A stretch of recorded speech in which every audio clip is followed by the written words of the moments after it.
Stupid monkey philosophy returns. Sort of, kind of, maybe. Okay, hello.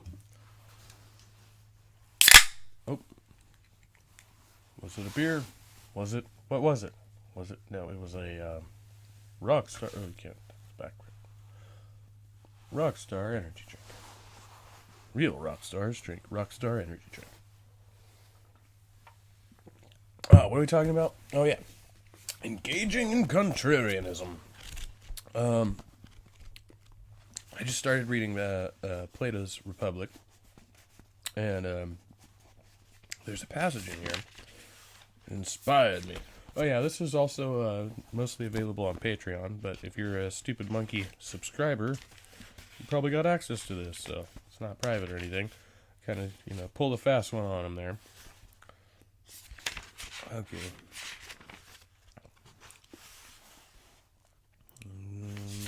Where is this guy? Oh yeah. This guy, probably gonna fuck up his name, but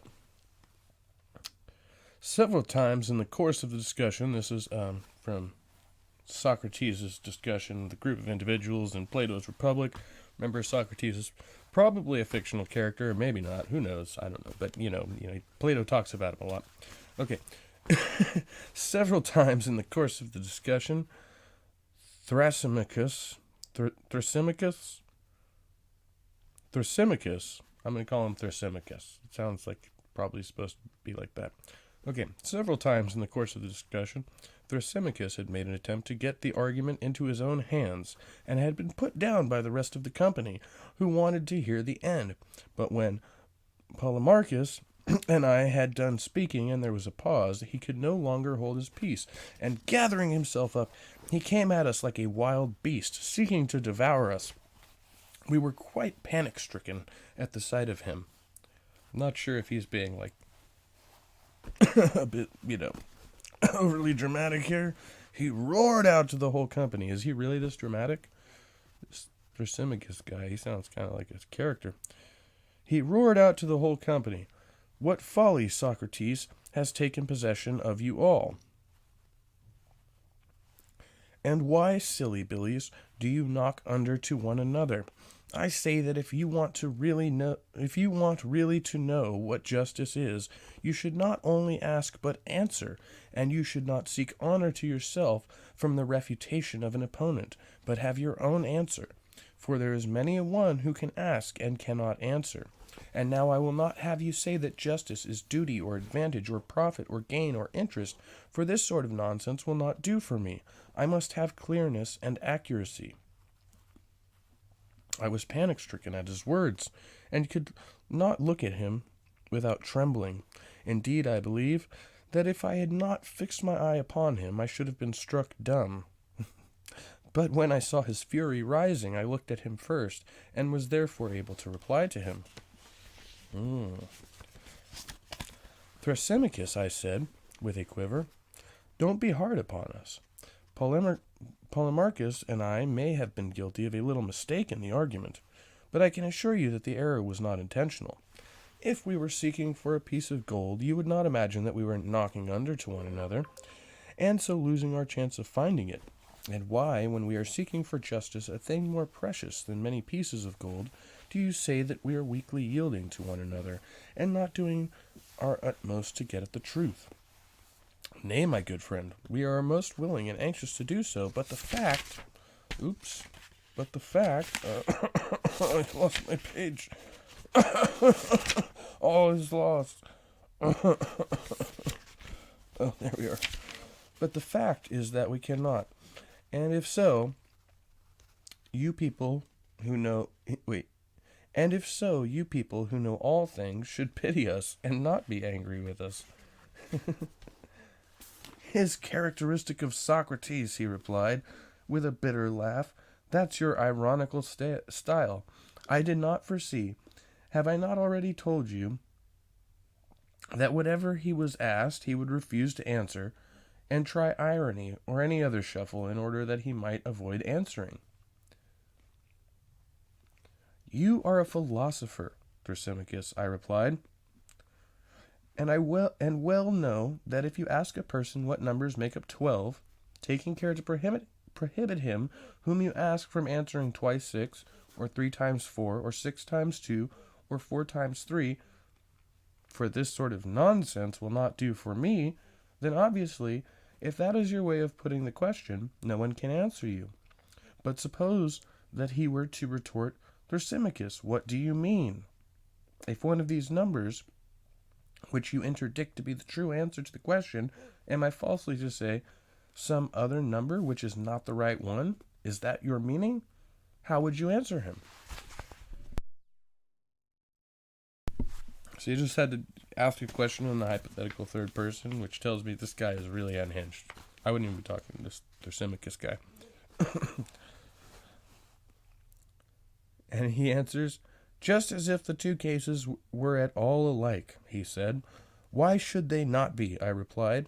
And even if they are not, but only appear to be so, to the person who is asked, ought he not to say what he thinks, whether you and I forbid him or not?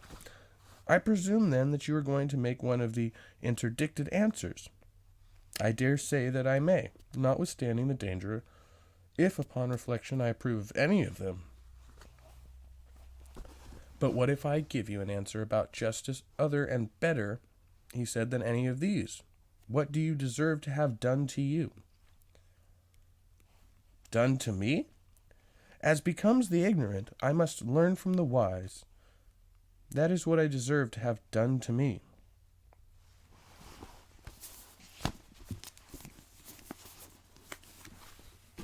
So, we're talking about contrarianism. Thrasymachus is accusing Socrates of being a contrarian, playing the fool. Playing the fool. Hey, everybody plays the fool sometimes, right? But what is contrarianism really? Like, contrarianism is actually merely to make the contrapoints. Like, whatever somebody argues against you, you can make contrapoints. Up to a point where you merely become unconvinced of the argument, or the person makes a sufficiently compelling argument that you no longer have contrapoints, right? Counterpoints. Where you can't...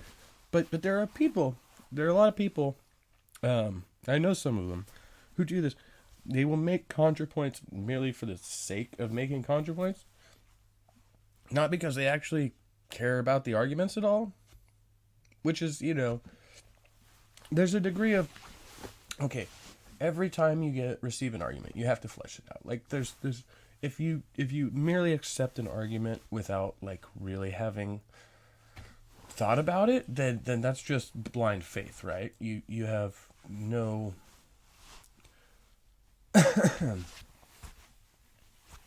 you have no basis for really accepting that. It's just like, okay, well, I'm appealing to the authority of this person, or I just don't care to argue about it, or whatever. Like, okay, you can do that, but that's not a good basis for accepting a claim, right? A good basis for accepting a claim is that it's logical, and you can't find any valid counterpoints. Contrarian, a person who opposes or rejects popular opinion, especially in stock exchange dealing. I don't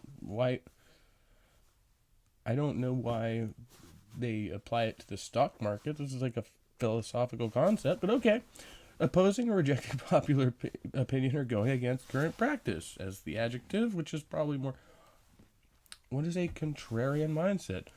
Being contrarian means you're creating an endpoint and working backwards without even knowing how you're going to get to the finish line. Meaning in the beginning, find out how to use the power of a contrarian mindset to your advantage. Oh, this is a psychotactics.com. Psychotactics. That's a great fucking... So yeah, in argument, when we're talking about in any argument, this can apply to any argument, you can take a contrary position, right? And scholars do this all the time. Like, a lot of atheists, I don't know any of them, but a lot of atheists will try to adopt the theist position in a debate in order to steelman it, in order to better in order to further their own argument, right? They're learning how to make their own argument more effectively. But in order to do that, you have to steelman your opponent's argument, and therefore you have to take the contrary position, which obviously in this case, right? So, okay. We got all that, right?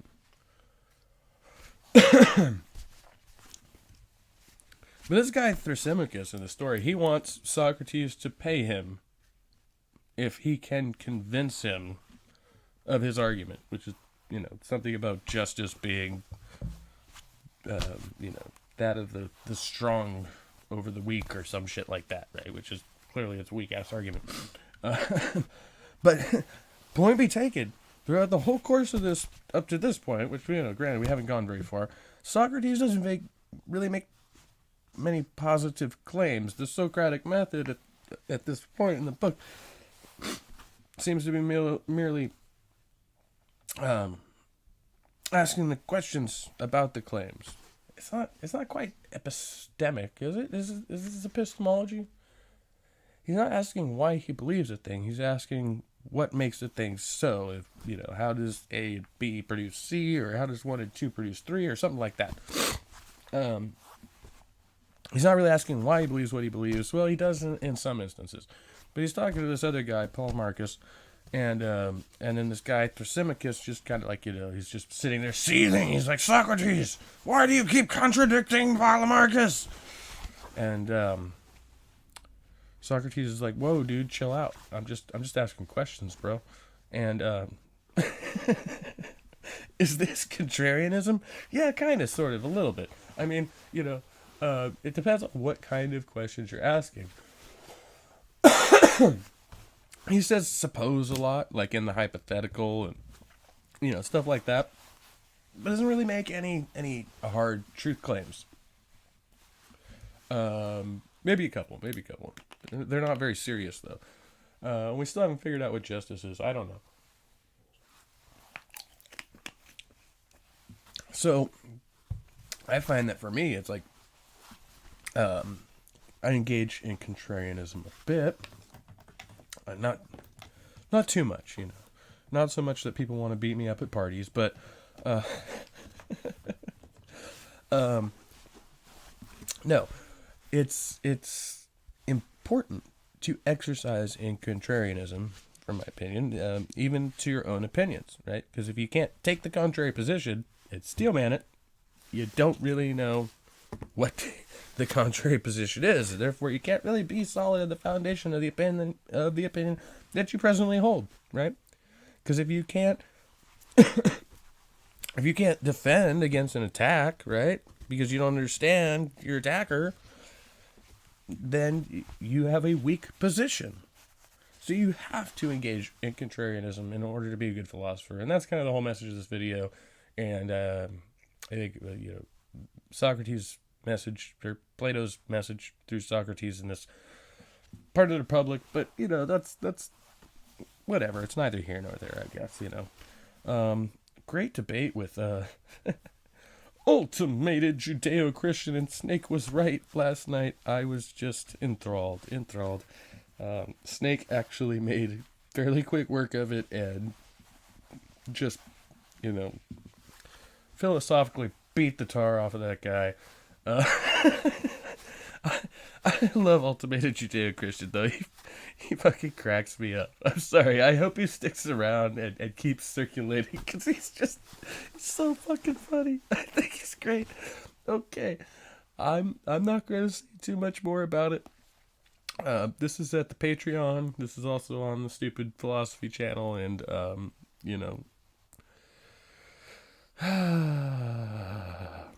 it's going to be a weird week, man. Monday, we will be, going to have to reschedule everything. Just going to have to reschedule everything. It's going to happen. Sorry about that. Anyway, stupid monkey. Probably going to go now. Okay.